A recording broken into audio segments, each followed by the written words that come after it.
गुरुर्ब्रह्मा गुरुर्विष्णुः गुरुदेवो महेश्वरः गुरुसाक्षात् परब्रह्मा तस्मै श्रीगुरवे नमः. हरिः ఓం. ఓం శ్రీ గురుభ్యో నమః. ప్రేక్షకులకు శ్రోతలకు హృదయపూర్వక నమస్సులు. జ్ఞాన వాసిష్టమునందు ఉత్పత్తి ప్రకరణంలో చిత్తోపాఖ్యానం గురించి ఈరోజు తెలుసుకుందాం. వశిష్ఠ మహర్షి శ్రీరామచంద్రునితో, ఓ రామచంద్ర, లోకమునందు ప్రతివానికి శరీరాలు రెండుంటాయి. అందు ఒకటి మనోమయ శరీరం, చాలా తొందరగా అన్ని కార్యాలను నిర్వహిస్తుంది. అది చంచలమైనది. ఇక రెండవ శరీరం మాంసమయ శరీరం. అది ఏమీ చేయగలది కాదు, అది పనికి వచ్చినది కాదు అని చెప్పగా రామచంద్రుడు ఇలా అంటున్నాడు: మహానుభావ వశిష్ఠ మహర్షి, వాస్తవ స్థితిలో మనస్సు కదలదు కదా, జడము కదా, అయినను చేతనము వలె ఉన్నది. మరి ఈ మనస్సు యొక్క వాస్తవ స్వరూపం ఏంటో నాకు బాగా తెలియజేయండి అని అడిగాడు. శ్రీరాముడు అలా ప్రశ్నించగానే వశిష్ఠ మహర్షి ఈ విధంగా మనోరూపాన్ని వివరిస్తున్నాడు. శ్రీరామచంద్ర, పరబ్రహ్మమునకు ఆది అంతములు లేవు, దానికి గల శక్తులకు లెక్కే లేదు. అలాంటి ఆ పరబ్రహ్మమునకు సంకల్ప శక్తి చేత ఏర్పడిన రూపం ఏదైతే ఉందో అదే మనస్సు. ఇది కలదా లేదా అను రెండు పక్షములకు నడుమ నిలబడి కలదని గాని లేదని గాని సంకల్పించడానికి అభిముఖంగా ప్రవర్తిస్తూ చంచలమై ఉంటుంది. అది ఏ మనస్సునకు రూపము. ఓ రామచంద్ర, మనస్సు అనేది ఒకటి అందరికీ సర్వ అనుభవ సిద్ధమే కదా. అది ఎలాగో ఒకలాగా ఏ కారణము చేతనో పుట్టి ఉండవలయను. దాని పుట్టుక గురించి విచారించినందువల్ల ఏ ప్రయోజనం లేదు. మొత్తం మీద అది చేసే సంకల్పముల వల్లనే మనమంతా బద్ధులమై ఉన్నాము. ఇది సత్యం. మరి మన బాధను తొలగించుకోవాలంటే మనం ప్రయత్నం చేయాల్సిందే. ఆ చిత్తమును పరమాత్మ యందు స్థిరం చేయవలసిందే. జ్ఞాన వైరాగ్యములను దృఢం చేసుకోవాల్సిందే. ఉదాహరణకు, వీడు నన్ను హింసించుచున్నాడు అని తెలిసిన తర్వాత ఆ బాధను తప్పించుకోవడానికి ప్రయత్నించడమే మంచిది, కానీ వాని యొక్క ఉత్పత్తి, వాని స్వరూపం మొదలగు వాటితో విచారిస్తే ఏం ప్రయోజనం ఉంటుంది? ఓ శ్రీరామచంద్ర, ఇదంతా నీకు బాగా అర్థం కావడానికి ఒక ఉపాఖ్యానం చెప్పేదను, సావధానుడవై విను. ఈ కథ బ్రహ్మదేవుడు పూర్వము నాకు చెప్పాడు. ఏమిటంటే, ఒకానొక చోట శూన్యమైన, నిశ్శబ్దమైన, జీవజంతువులు లేని భయంకరమైన మహారణ్యం ఉంది. 100 ఆమడల దూరం కూడా ఒక్క మూలకు సరిపోదు. అలాంటి అరణ్యంలో భయంకరుడు, 1000 కన్నులు 1000 చేతులు గలవాడు, వికార రూపుడైన ఒక పురుషుడు మాత్రం నివసించేవాడు. అతని చిత్తం వ్యాకులతతో అన్ని వైపులా తిరిగేది. తన చేతుల యందు ఇనుప గదాయుధాలను ధరించి వాణ్ణి వాడే వీపు మీద మోదుకుంటూ పరిగెత్తుతూ ఉంటాడు. ఇలా ఎంతో దూరం పరిగెత్తి భయంకరమైనటువంటి రోదన చేస్తూ ఒకానొకసారి శరీరం తెలియక పడిపోతాడు. ఇలా ఉంటూ ఒకానొక పాడుబావి యందు ఒళ్ళు తెలియక పడిపోతాడు. కొంతకాలానికి ఎట్లెట్లో ఆ బావిలో నుండి బయటికి వచ్చి మరలా ఇనుప గదలతో శరీరాన్ని తానే మోదుకుంటూ పరిగెత్తుతాడు. మరికొంత దూరం పోయి అక్కడ భయంకరమైన ముళ్లతో కూడి ఉన్న కానుగ చెట్ల అరణ్యములో ప్రవేశిస్తాడు. అక్కడి నుండి వెలుపలికి వచ్చి మరలా పూర్వం వలె మోదుకుంటూ పరిగెత్తి చల్లనైన రమ్యమైన అరటి తోటలోకి ప్రవేశిస్తాడు.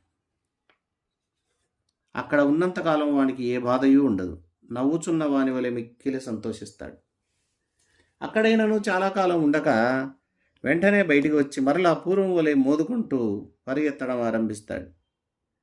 మళ్ళీ అవయవాలు శిథిలమగునట్లు క్రింద పడిపోయి తర్వాత పాడుబావి యందు పడడం, మళ్ళీ బావి నుండి లేచి అరటి తోటలోనికి పోవడం, అరటి తోటలో నుండి బయటికి వచ్చి కానుగ తోటలోకి పోవడం, మరలా బావి ఎందు పడడం, మరలా అరటి తోట, మరలా కానుగ తోట, ఇలా అతి విచిత్ర చరిత్ర గల ఆ పురుషుణ్ణి కొంతకాలం చూచి బలవంతంగా ఆపి ఒక హితబోధ చేశాను. పురుషుడా, కొంచెం ఆగు.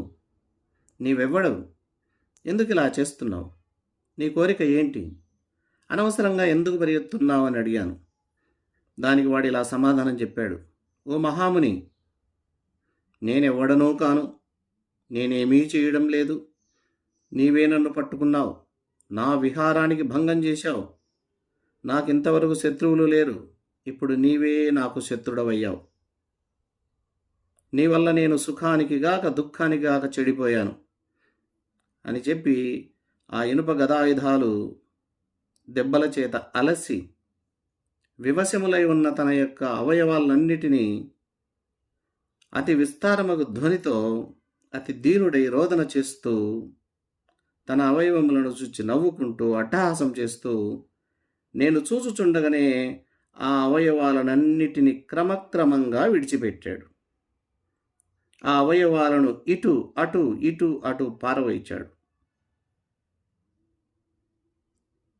ఇట్లు వాడు వెళ్ళిపోయిన తర్వాత కొంతకాలానికి మరి ఒక్కసారి ఏకాంత స్థలంలో అట్టివానినే రెండవ పురుషుణ్ణి చూచితిని.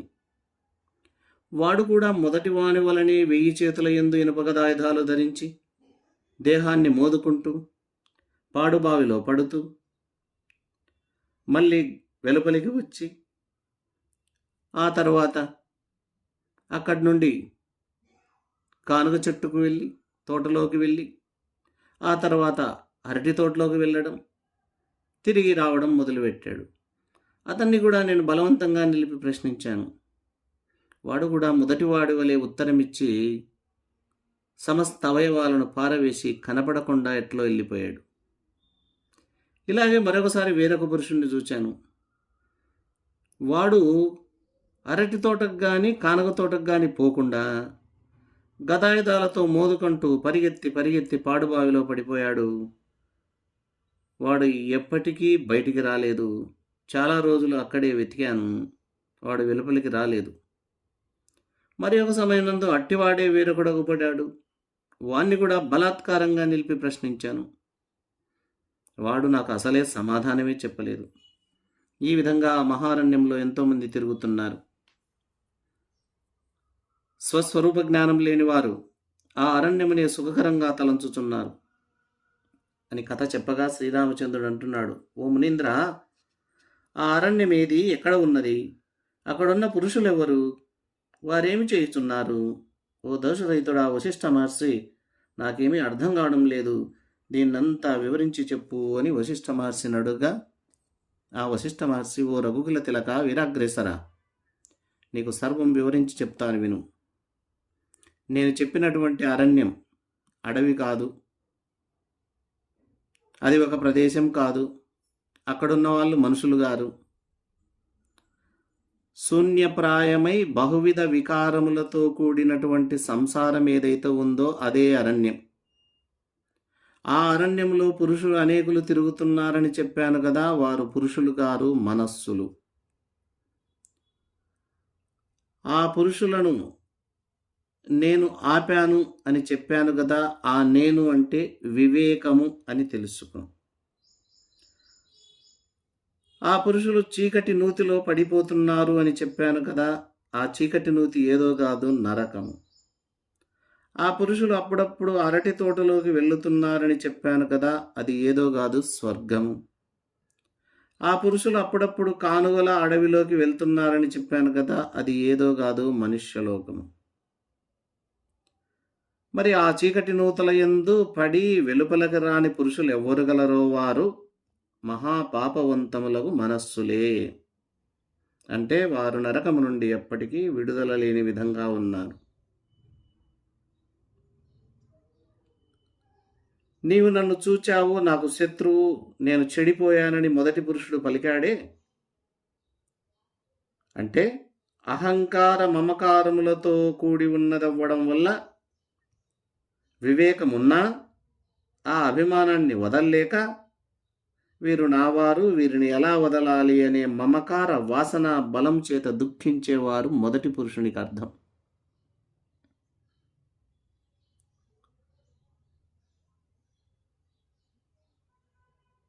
చక్కని వివేకము కుదిరిన పిమ్మట, సర్వ సంసారమును విడిచిపెట్టిన పిమ్మట మనస్సు స్వయంగానే పరబ్రహ్మమునందు కలిసిపోతుంది. అప్పుడు దాని స్వరూపమే నశించిపోతుంది. పురుషుడు తన చేతిలో ఉన్న ఇనుపగదలతో తానే మోదుకుంటూ పరిగెత్తుతున్నాడు కదా. అంటే మనస్సు తాను చెయ్యు కల్పనల చేత తానే మోసపోవుచున్నది. మరి ఎందుకు పురుషుడు పరిగెత్తున్నాడు అంటే పూర్వ సంస్కారములనే వ్రేటుల చేత మనస్సు ఆయా పదార్థములపై ప్రసరించుచున్నదని దీని అర్థం. పట్టుపురుగు తన జొల్లు నీటి చేత ఏర్పడిన దారంతో ఒక ఆవరణాన్ని నిర్మించుకొని దాని యందు బంధింపబడి వెలుపలికి వచ్చే ఉపాయము తోచక చిక్కుపడినట్లు ఈ మనస్సు కూడా తన నుండి పుట్టే సంకల్ప వాసనల చేతనే